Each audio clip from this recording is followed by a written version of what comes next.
You're listening to Radio Cosmos. All night long.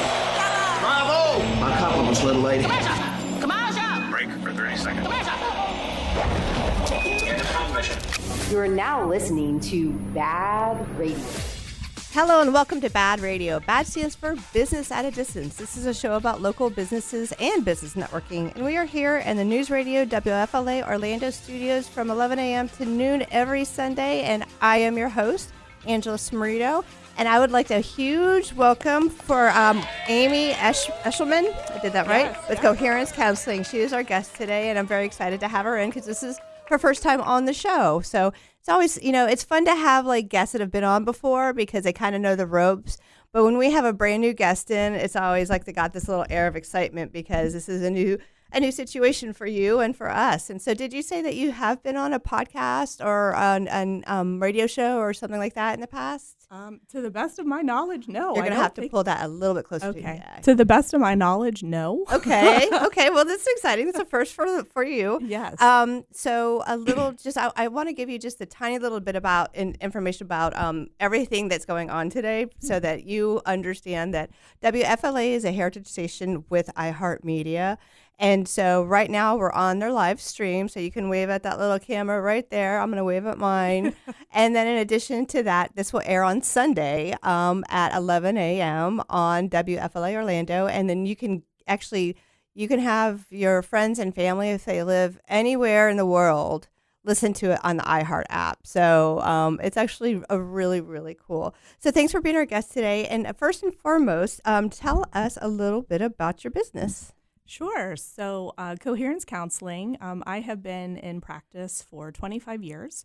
I've done all kinds of different work, and private practice is really where my heart is because I want to work with people dealing with, all kinds of traumas and difficulties in their life, relationships, depression, anxiety. And so Coherence Counseling was born as a result of that.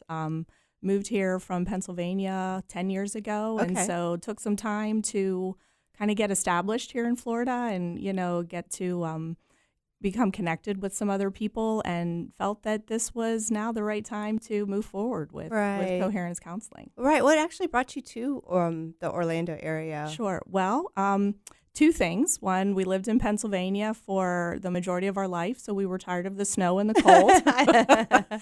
And we had traveled to Florida countless times. We're huge Disney fans, so, fun little fact, before we actually moved to Florida, we had been to Disney World 50 times. Oh, my goodness. Yes, you are a fan. So we are big fans. So, of course, we love the sun. But really, for the bigger reason, we adopted our daughter from Ethiopia. And, with her being Black, where we were living in Pennsylvania, there was not really a strong Black population. And so it was really important to us that she would grow up in a community where she would see others that look like her and have, just have that, that cultural piece. Right. That, of course, we try to do the best that we can to provide, what we're able to for her. But, that's not our experience. So, that was really important to us. So that was really the leading factor for us to make a move to an area that has a lot more diversity. Right. We've been here 10 years. Do you have any family here or anything? We have zero family here, but we have lots of friends. Right. Okay. Well, that's the thing I always wonder is, like, what makes people decide a certain area of Florida? Right. Like Miami versus Tampa versus Orlando area, or up and towards Tally. I always wonder that, but usually it's got to do with friends and family that you have, and for you've been here a lot because of Disney, so that makes complete sense. And so that's really interesting as far as like bringing your daughter, and so she's and how's she doing now? She is a typical 16-year-old. I have a 21 and an 18-year-old. I know what you're talking about. So I've been there a couple times. Very nice. So you said prior to the show starting that Cohesive Counseling was born as an online counseling, and you've just recently decided to go towards like a brick and mortar. Tell us a little bit about that. Correct. Yes.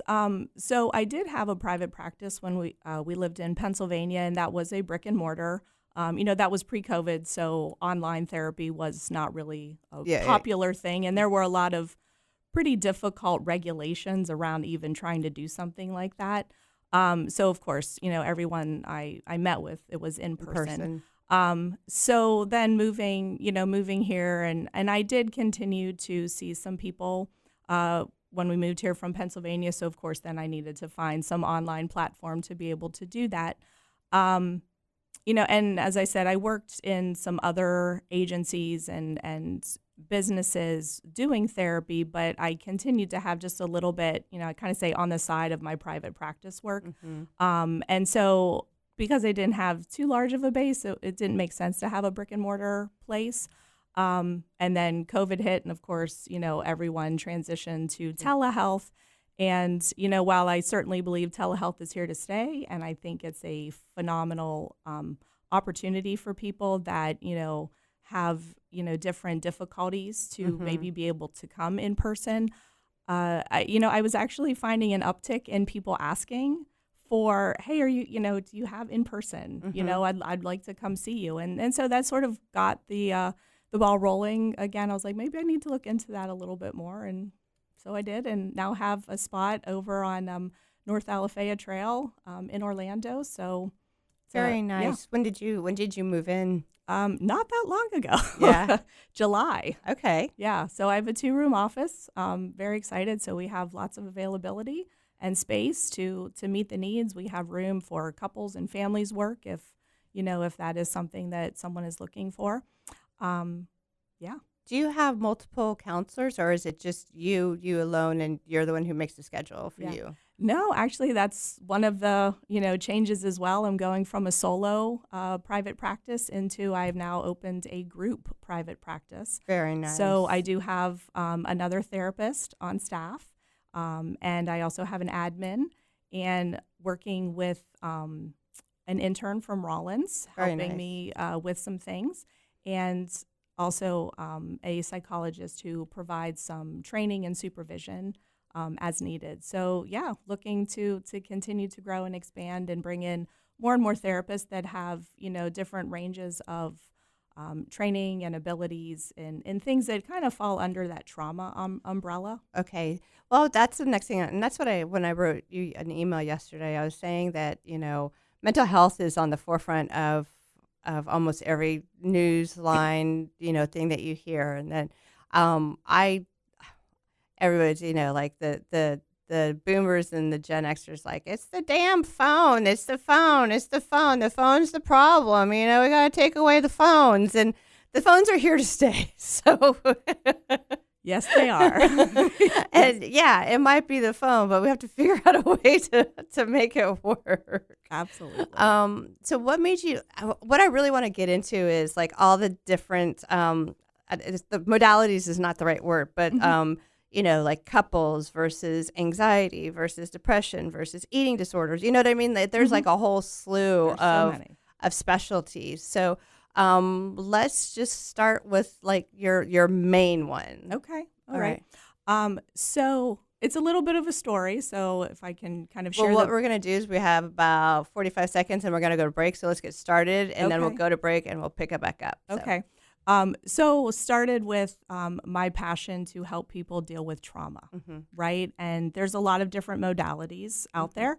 And so I had started with one and did a very intensive training, and I came back into my practice and I'm doing it with the clients, and we're seeing like really great results and they're excited. But we continued to find the problem area in one particular area. The phone. No, I'm just kidding. No, go ahead. Sorry. Yeah. And so what we were continuing to find were people were getting stuck in their ability to improve and have, less symptoms of trauma was with what was going on in their body. And all right, actually, hold that. Yes. I'm going to make a little note right here. And we're going to go to break, and when we get back, we'll have more BaaD Radio, so stay tuned. Stays together. Welcome back, and this portion of the show is brought to you by Body Street of Winter Park. This is a system of EMS training where it only takes 20 minutes a week for a full body workout. Visit bodystreet.us/Winter Park for a We want to pump you up. Actually, sorry. That's Hans and Franz from Saturday Night Live. It wasn't fully done, but that was still worked out really good. But okay, so we're here with Coherence Counseling with Amy, who is the owner, and she was telling us about I wrote the word body as like the last word so that we can remember where to pick up. Sure. So please continue where you were talking about like what seems to be, I think it was the main focus. Right. Yeah. So like I said, as I was working with clients, like they would make great progress in terms of, thinking differently about the events and everything. But collectively, if they were going to get stuck, it was always in the same spot, which was how the body was responding to triggers. Okay. And so we would do all kinds of things, and they just continued to have a lot of difficulty in moving past that area. And so that's what kind of put me on the journey to find something else. And I want to say that was back in maybe 2012, 2013, something like that.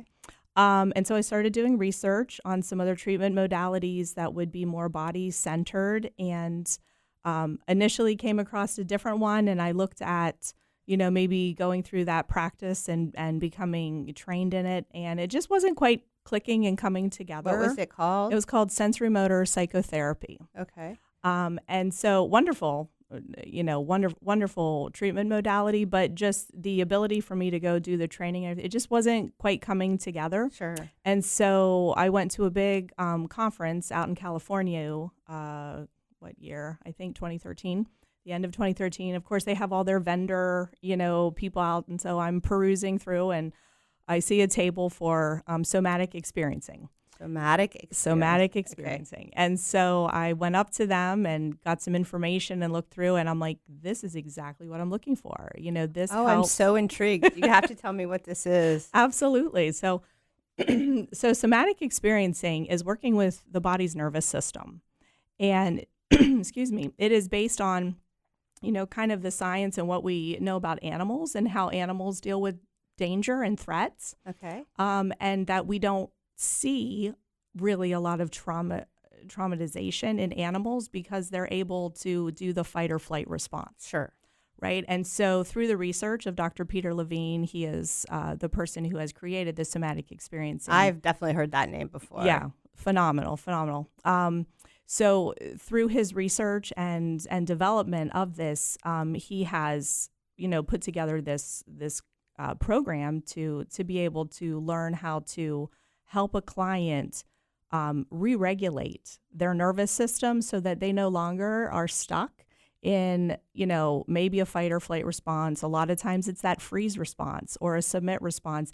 And then the body just kind of, it's sort of like they're on the merry-go-round. They just keep getting stuck there. And so something else triggers, those responses. And here they go again, having the same kind of reactions.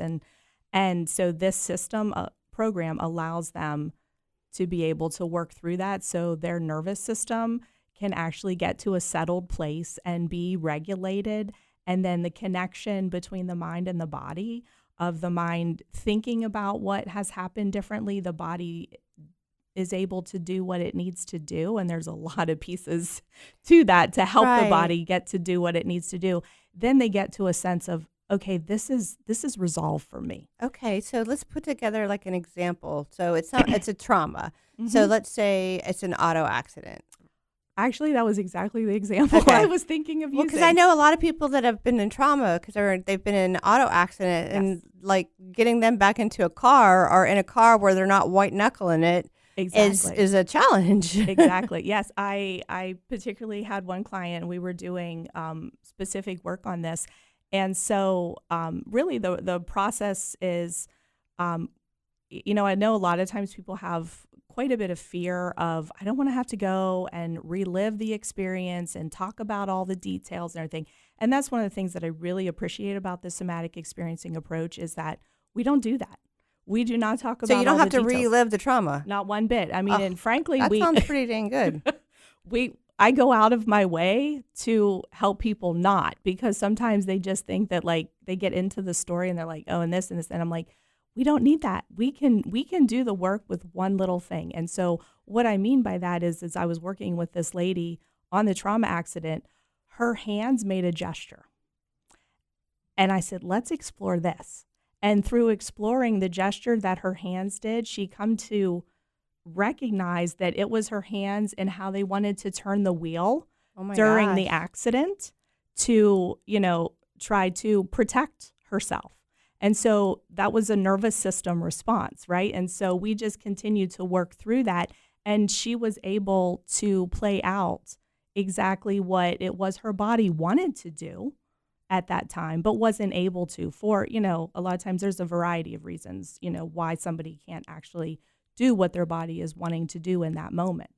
And through doing that, that helped to reset her nervous system. And by the end of the session, she was like, I feel phenomenal. And that's she goes, amazing. Yeah. Well, because that's one of the things about like trauma. People go through trauma, and then when they want to go to counseling for that, sometimes it doesn't work because they have to relive that trauma, or the counselor is trying to, relive the trauma, and then they end up just bringing it back fresh up in their mind, and then it just goes downhill from there. Exactly. So Yeah. I think that that is a really, really cool way of doing it, is instead of like looking in the past, is looking in the future. Very cool. So is that what you hyper-focus on now? Yes. So because I am a trained somatic experiencing practitioner, which was, that training was a 3-year program that I committed to. It was essentially the equivalent of getting another college degrry. It was, but you were still able to practice at the same time. time. Yeah, Okay. because it was broken down over those Right. 3 years to do. So, so I am trained to do that. And, I know not everybody, coming in that wants to meet with me is specifically looking for that. But sometimes we don't even know that that's maybe the best route. We're talking about other things. And then as we get to know each other and we kind of maybe see some pattern of things that keep. And you're like, you went through trauma. And they're like, I did. And I'm like, I have something that I think might really be effective for you, And I always tell people, I'm like, it is not what you think of when you think about therapy. Right. I said, because honestly, there isn't all that much talking that we do. Like I ask some pointed questions and make some direction, but we're really taking the cues from the body. And then it really turns into, let's just follow the body. Let's give the body the space that it needs to do what it needs to do, right? Because our brain works so much faster than our body. And, we're in our heads like almost all the time. You know what? Amy, I feel like our head, like our brain is like just mean sometimes. And I know they're saying that sounds so like childish, but it's just mean. It's like I can be driving along. I am a recovered alcoholic. I am in recovery. So I'm 6.5 years sober. It'll be 7 years in February. Awesome. But I'll be driving down the road, in the happiest mood. And the next thing, my mind's just like, bam, takes me right back to some horrible experience that I had when I drank too much. And I'm like, it ruins my whole day because all of a sudden my brain decided to say, oh, yeah, remember when you did this? Right. And I'm like, why? Why does my brain do that? It's so frustrating. It is so frustrating. I have this conversation with clients almost all the time. And I say, I'm like, our brains really are designed to protect us. However, it doesn't always feel that way.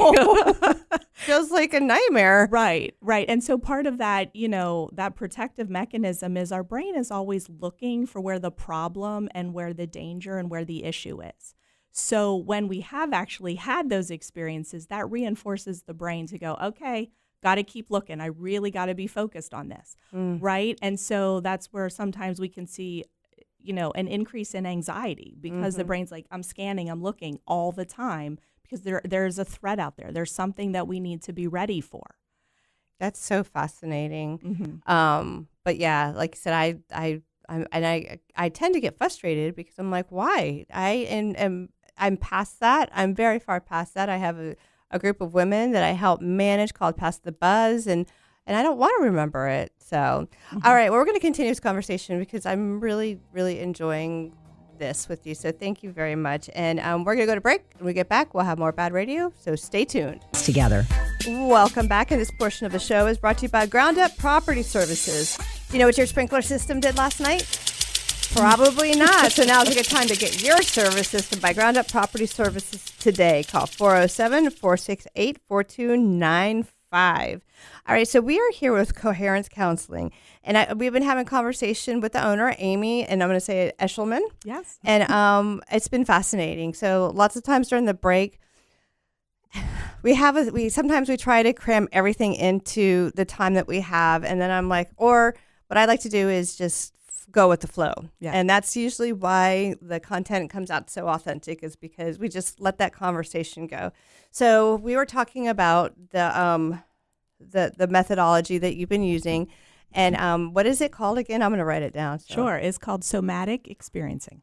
Okay. And it deals with trauma, right? Well, that's where it was created, to help people process completely traumas, both within the mind and the body. So physical trauma as well. Absolutely. This works with actually in-womb traumas. It works with multi-generational traumas. How the heck do you find out if somebody had an in-womb trauma? So think about if there's a situation of domestic violence and the woman is pregnant. Okay. Mm-hmm. All right. Yeah. That The makes anxiety and the stress that the mom is going through, the baby's going to feel that, and that can change brain chemistry. Wow. Okay. Yeah. That's Yeah. interesting. All right. So, like I said, the last word, well, that was body from the time before. So let's just continue. So we were talking about, because I said my mind can just be mean. Yes. And all of a sudden take me back to a place where I'm not happy. Mm-hmm. Now, from what I'm understanding, what you're saying is that's almost like a protective mechanism, where in my mind, I think that my brain, I told you, I have a name for the alcoholic side of my brain, and I call it the red guy. Mm-hmm. And I can tell when the red guy is having a conversation with me, because he's the one that's like ruining my afternoon. Or he's the one who said, "Oh, wouldn't it be nice to have a little sip of a glass of wine right now?" He's the one who gets me into trouble. Right. That ends up, Mm-hmm. end goal, drink, death is really the thing. Right. So, Yeah. so you're like, "Oh yeah, you got a lot of work, Angela." We Let's all just sit do. down on my couch. We all have work to do, I believe. Uh-huh. But yeah, a lot of that, is related to what I think we're all pretty familiar with, is triggers, Mm-hmm. right? And so one of the ways that a lot of people try to deal with triggers is, I'm just going to avoid the triggers.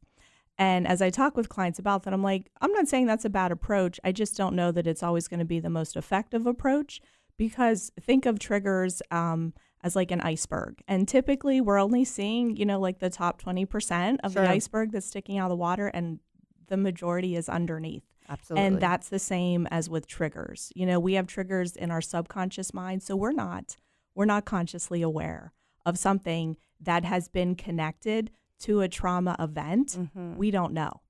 But all of a sudden, we now notice, I feel different. I don't feel good. I'm feeling anxious. I'm feeling scared. And we have maybe no idea the why to that. Mm-hmm. So then the other reality is, why do we want to avoid everything? Because that's not much of a life. No, it's not. And I always tell clients, I'm like, one of my goals and hopes for you is that you go and live your life however you want to live it, Mm-hmm. right? And that you don't feel restricted because this thing might be too overwhelming for me, or I'm not sure how I'm going to handle this thing over here. I'm like, that you have the freedom to go do whatever it is, and you're not being restricted. Okay. And so those avoidance of, triggers is very restrictive to a person's life. I agree. I mean, it'd be impossible. I would never be able to leave my house, Mm-hmm. because I can be driving down the road and I'll drive by an area or a bar that we were at, or it doesn't matter. I lived in Orlando in that time, and I live in Orlando now. So Right. there's Yeah. memories everywhere. Yeah.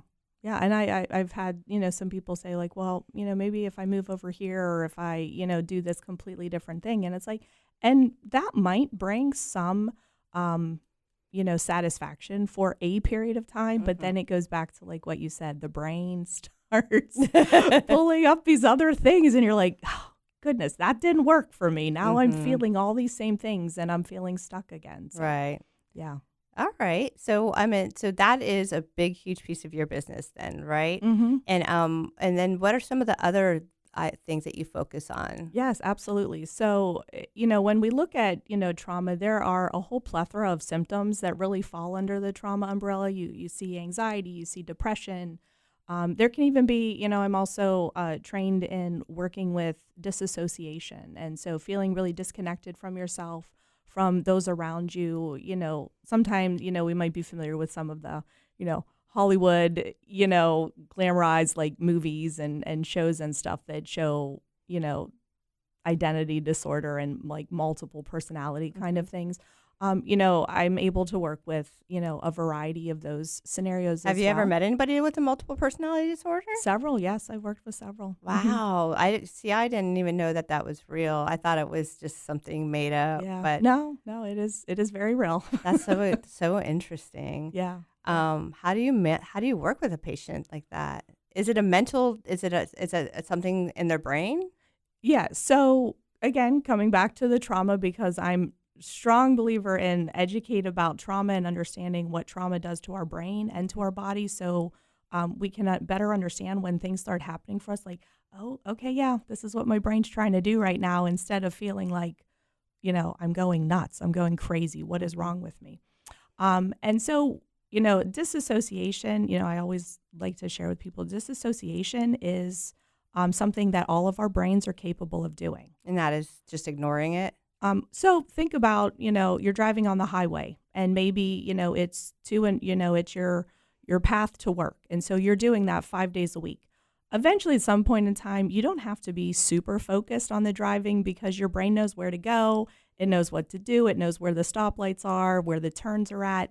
And so your brain can kind of disconnect from that and maybe think about some other things. Mm-hmm. That's actually a form of disassociation. Mm-hmm. Right? I think it's scary. I've driven home before and have no recollection. Sober driven home. And it's because I'm thinking about a million different things while I'm going through that process. Mm-hmm.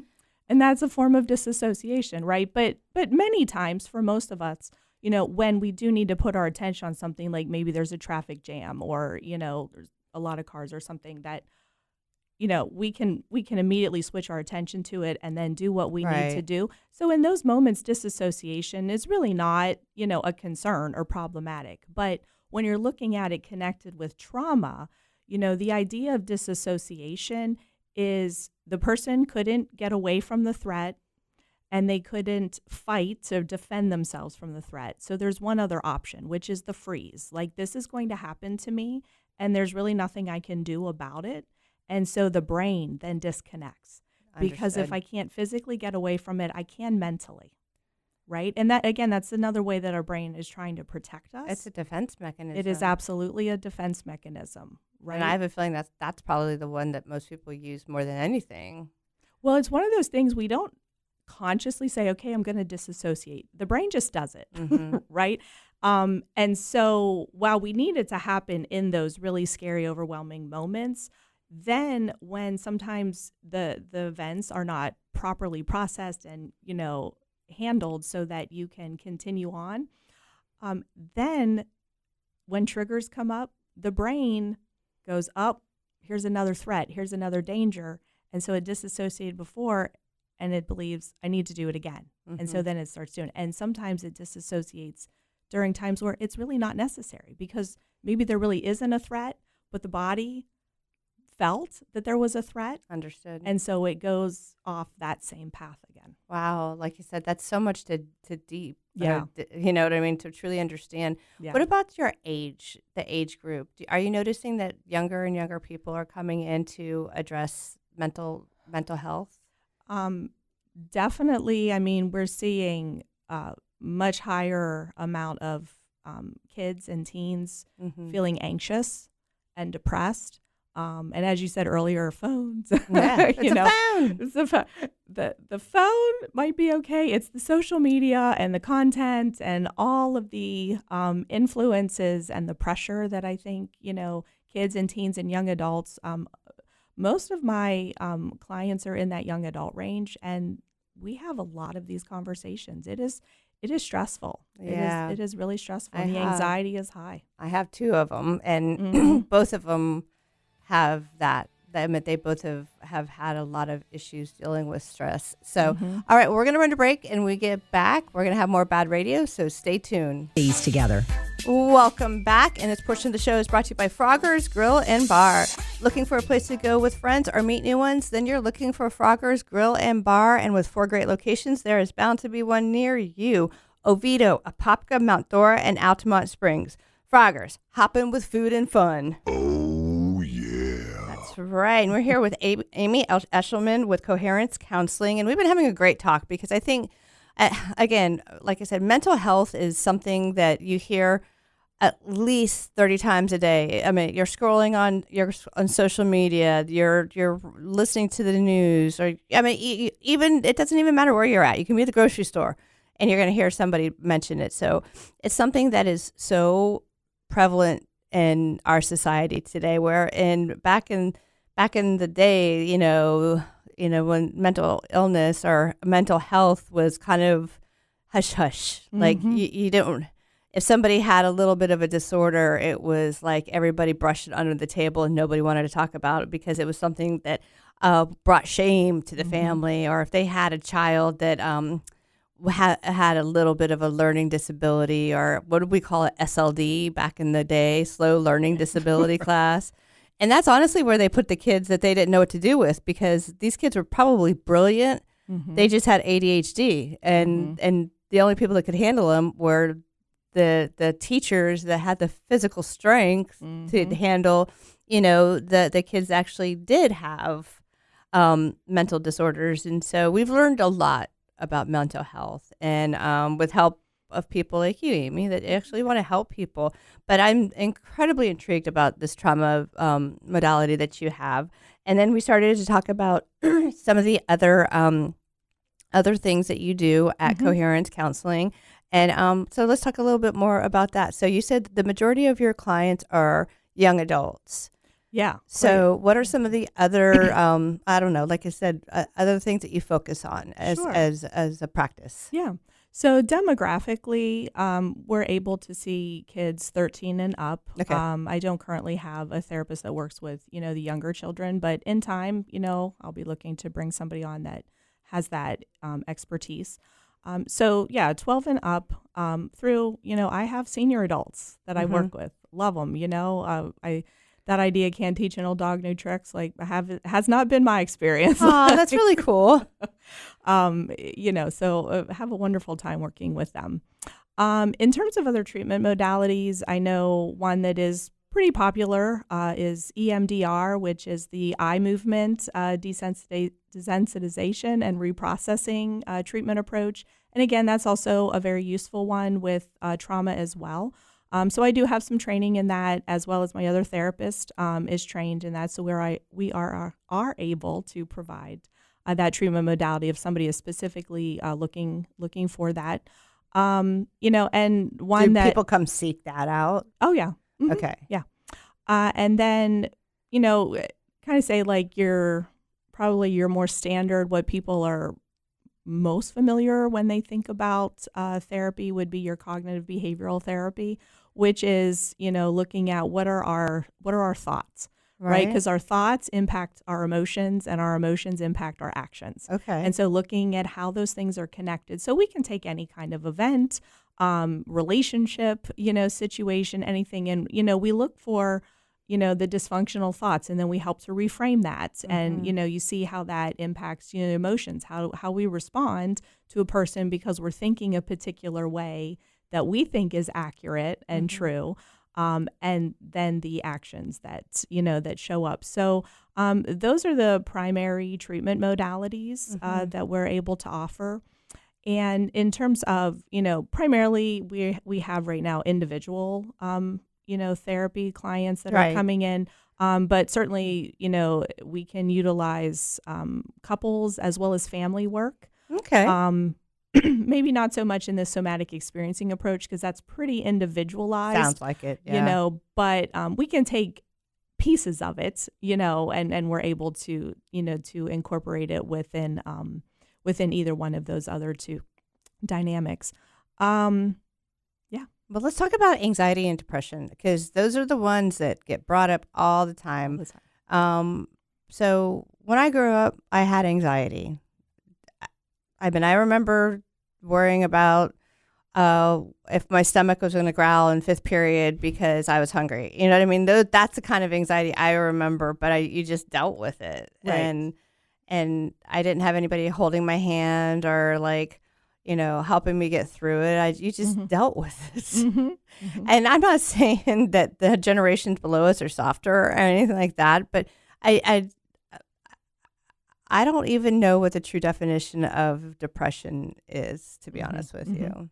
So I love the anxiety conversation because I have that with so many clients, and so I try to encourage clients and say, like, anxiety in and of itself is not bad. It's an information giver to us, right? And so we want our emotions to give us information because that will be helpful in the course of decisions that we need to make.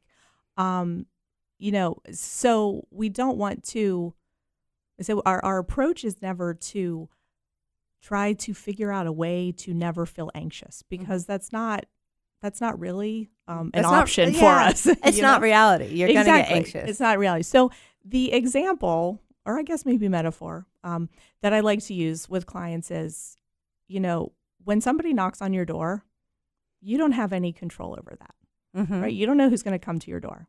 But now you do have options. You can open the door. You can keep it closed. You can open the door, or you can invite the person in. You can open the door and you can have them sit on the couch and stay a while. And I said, that's how we need to look at anxiety.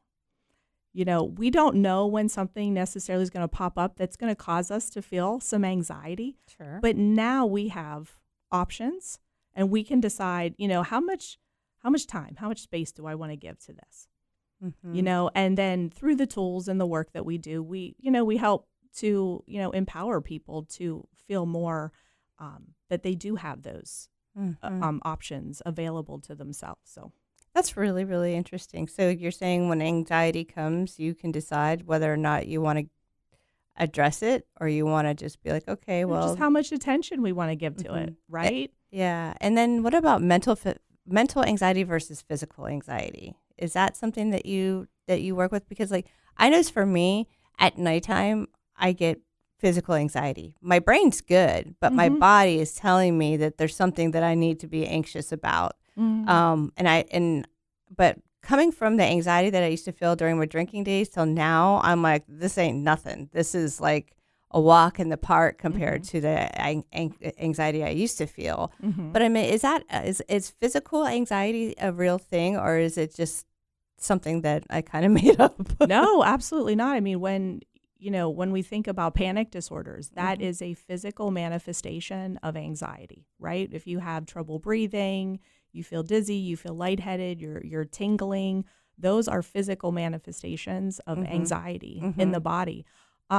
So I would say really the approach continues to be the same, because that's an example of the nervous system is pretty dysregulated. Well, I take some CBD and usually, you know what I mean? That I found a CBD that is good quality that, it's been very nice. And so I've been just using that at nighttime, which has been very successful. Yeah. So and there's a lot of strategies that I work with clients on, and mindfulness stuff is really beneficial in handling anxiety, meditation, grounding exercises. So there are lots of tools that we give a client. And truly, even before we start addressing any of the trauma situations, my first goal is to make sure that a person has resources that they know how to use and they've practiced using, so that when those things pop up for them as they're going about their day, they're like, okay, wait, I know what I can do with this, and here's how I can help myself in this moment. And then, of course, we do the deeper work in the session, but everybody needs a tool. Right. Well, that's like I said, that's more tools in your tool chest, which I think is amazing. So unfortunately, we're coming down to the end of the show. So right now, what I'd like you to do is give everybody all of your contact information. And like I said, we got about 40 seconds, so you can take your time. Okay. So please check out my website, which is coherencecounseling.com. I have information on all of the different things that we treat, the modalities. You can book a consultation, 20-minute free consultation online, or you can fill out a contact form.